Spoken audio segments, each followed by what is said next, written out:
La 33e session extraordinaire du Crans-Montana Forum africain, placée autour de la thématique Le monde à l'heure de la souveraineté économique de l'Afrique, s'est ouverte jeudi à Bruxelles avec la participation du Maroc.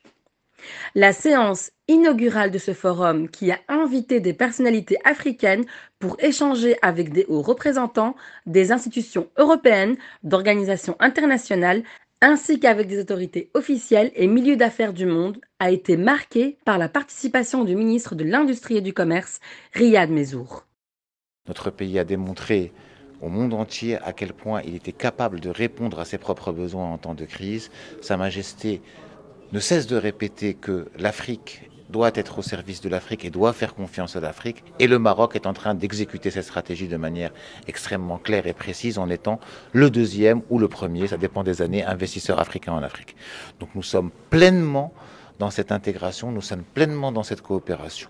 Aujourd'hui, nous sommes en train de discuter avec nos partenaires du monde entier, que ce soit en Asie ou que ce soit en Amérique ou que ce soit en Europe, pour redéfinir ces relations sur une base plus équilibrée et sur une base un peu plus avantageuse pour les uns et les autres, qui créent de la richesse au niveau de tous nos pays partenaires et qui créent aussi des emplois et de la richesse en Afrique.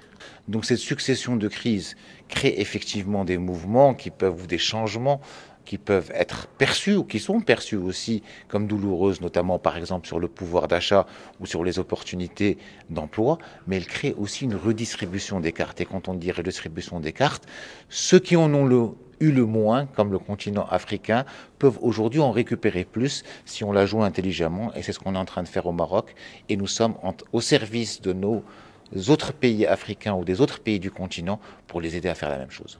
Cette session extraordinaire tend à créer un réseau international pour soutenir les efforts des pays africains qui prônent une nouvelle feuille de route basée sur la bonne gouvernance, le développement humain, l'innovation et la quête de souveraineté économique. Avec la pandémie du Covid-19, la guerre en Europe, la crise économique et financière qui s'annonce, le monde est aujourd'hui dans une situation extrêmement grave, a affirmé Jean-Paul Carteron, président fondateur du Forum de Crans-Montana. L'Afrique est à la croisée des chemins. Les malheurs qui ont été générés par la pandémie, qui vont l'être encore plus par la crise financière des pays dits développés et industrialisés, va peser très lourdement.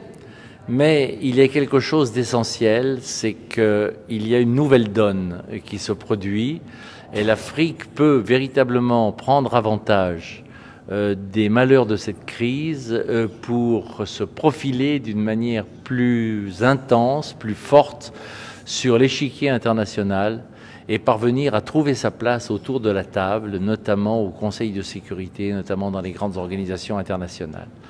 Alors pour cela, naturellement, on en parle actuellement dans cette séance, il y a le problème de la crédibilité institutionnelle, le rule of law, ce qu'on appelle l'état de droit.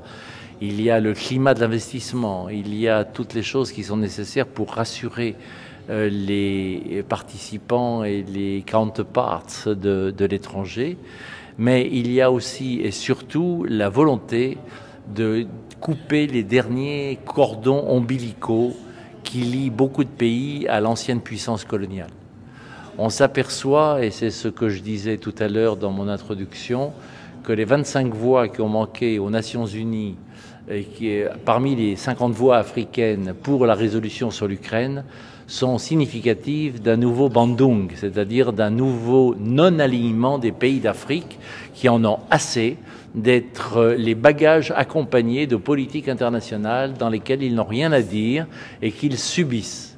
Je pense que l'éveil de l'Afrique est en train de se produire, l'intégration internationale de l'Afrique est en train de se produire et que pour cela, et c'est la raison pour laquelle nous avons mis à l'honneur le Maroc ce matin et cela continue actuellement, le Maroc est un exemple de bonne gouvernance.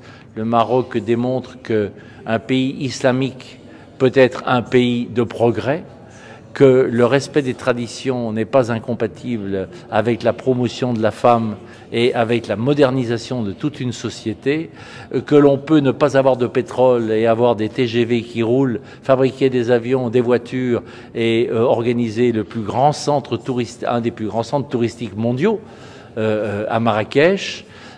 Tout cela est le fruit d'une vision, d'une volonté gouvernementale, d'un travail implacable. Et le résultat est là. Donc le Maroc, pour l'Afrique, est un symbole d'espoir, pour la jeunesse notamment, parce que le miracle est possible, là où les gens sont souvent désespérés. C'est en ce sens que nous avons invité l'Afrique à venir ici ce matin, nous avons invité le Maroc à être l'un des interlocuteurs principaux de ce forum, et le ministre que nous recevons, le ministre de l'Industrie, est un des ministres les plus importants du gouvernement marocain. Donc c'est très symbolique que Sa Majesté l'ait désigné pour être ici parmi nous. Voilà. Merci.